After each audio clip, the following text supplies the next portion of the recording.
अस्सलाम वालेकुम internet. Welcome back जी।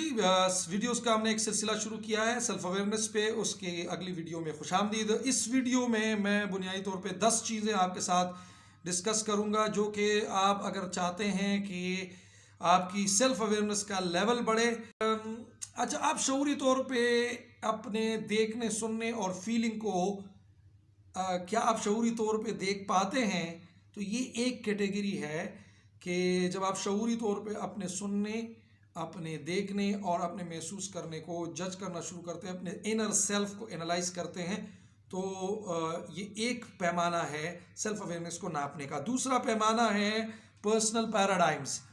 आपकी जो अपने ज़ात के अपने हर इंसान की जो दुनिया का जो वर्ल्ड व्यू है, हर इंसान दुनिया को एक ख़ास नज़र से देखता है। तो आपका दुनिया को देखने का जो जाविया नज़र है या पैराडाइम है या आपका जो वर्ल्ड व्यू है, वो भी एक पैमाना है आपकी सेल्फ अवेयरनेस का जो लेवल है उसको नापने के लिए या मापने के लिए। ठीक है जी। सो तीसरी चीज़ है पर्सनल बिलीव्स।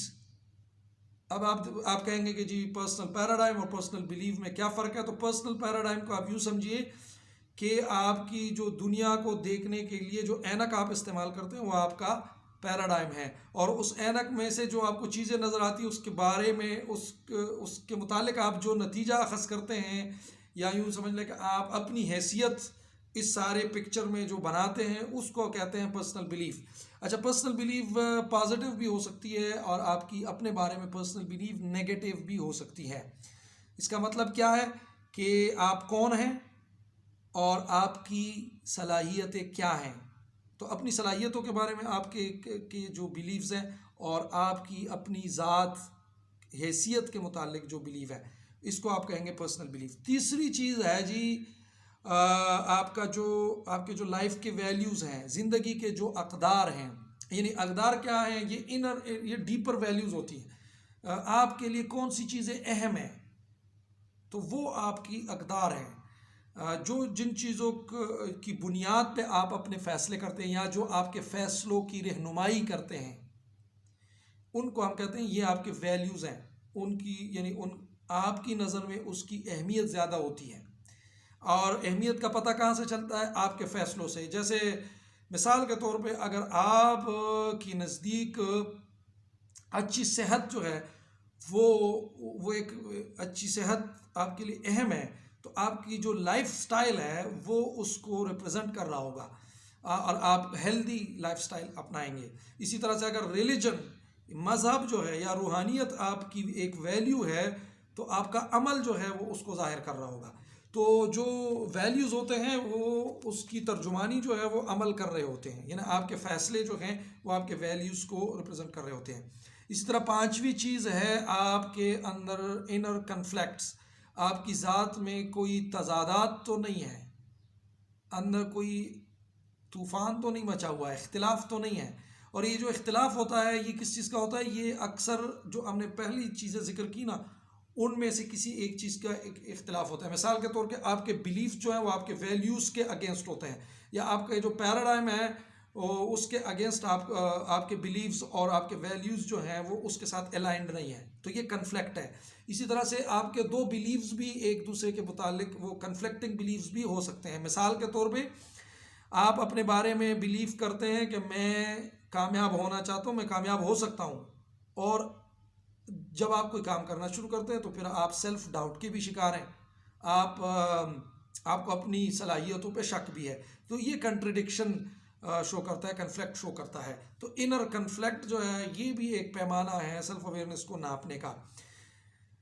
अच्छा, इसके अलावा ये देखा जाता है, छठी चीज़ है, ये भी देखा जाता है जब आपकी सेल्फ अवेयरनेस के लेवल को नापा जाता है कि आपका स्ट्रेस और नेगेटिविटी के ट्रिगर्स जो हैं वो क्या हैं, और क्या आपको पता है कि आपके स्ट्रेस और नेगेटिविटी के ट्रिगर्स हैं।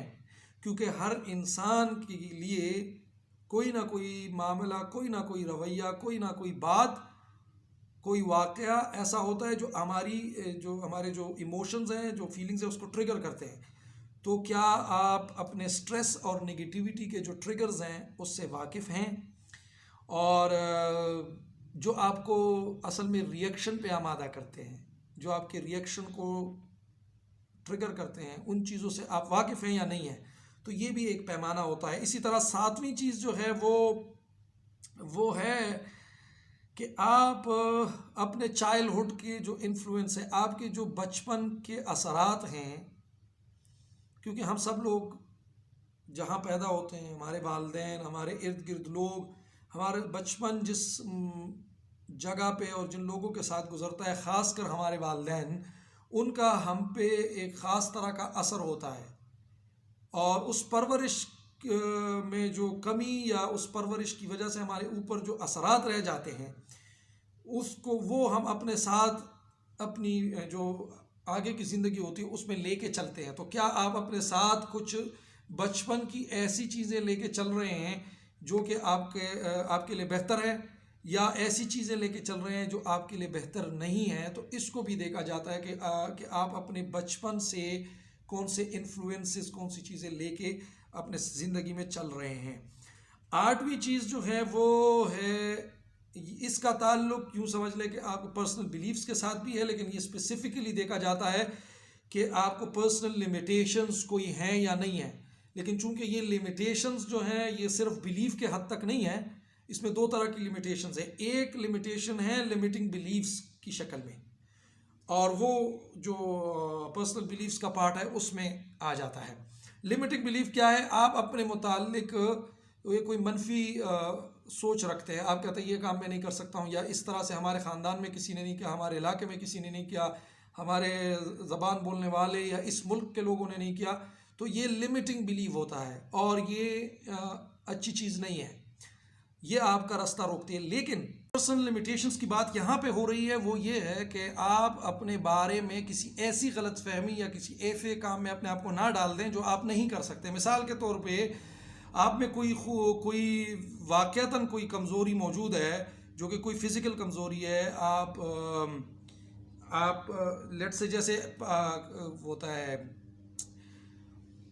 जैसे आप अगर एयरफोर्स में जाना चाहते हैं और आपकी नज़र कमज़ोर है, तो आप वहाँ अपने लिए लाइफ विजन और मिशन में अगर आप रख भी लेते कि मुझे जो है वो पायलट बनना है, तो ये एक ऐसी पर्सनल लिमिटेशन है जिसकी वजह से आप अगर उसको ओवरकम करने की कोशिश करेंगे जो कि आपके इख्तियार में नहीं है, तो वो लामहला आपको एंजाइटी और स्ट्रेस का शिकार करेगी और आप मायूसी का शिकार होंगे। तो इसको भी जानना बहुत ज़रूरी है कि इसको कहते हैं the truth about your limits and skills. आपकी अपनी जो आपके हुदूद हैं और आपके स्किल्स हैं, उसके बारे में जो सच्चाई है उसको भी आपको कबूल करना और देखना होगा।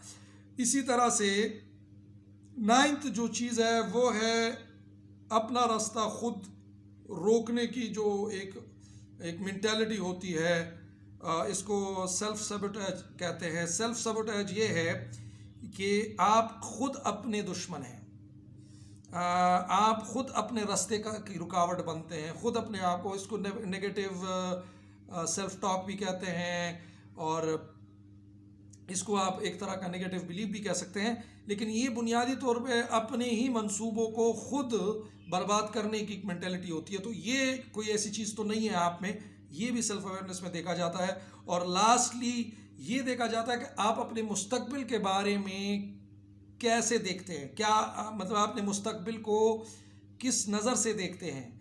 क्या आप अपने मुस्तकबिल के बारे में इंटेंशनल हैं, यानी अपना जो आपकी लाइफ का विजन है या लाइफ गोल्स हैं आपने कोई सेट किए हैं और उन सेट लाइफ गोल्स को अचीव करने के लिए जिन कैपेसिटीज़ और जिन स्किल्स की ज़रूरत है, या आप बिलीव करते हैं वो मेरे में मौजूद है, या ये है कि आप उनको हासिल करने की कोशिश कर रहे हैं उन स्किल्स और उन कैपेसिटीज़ को।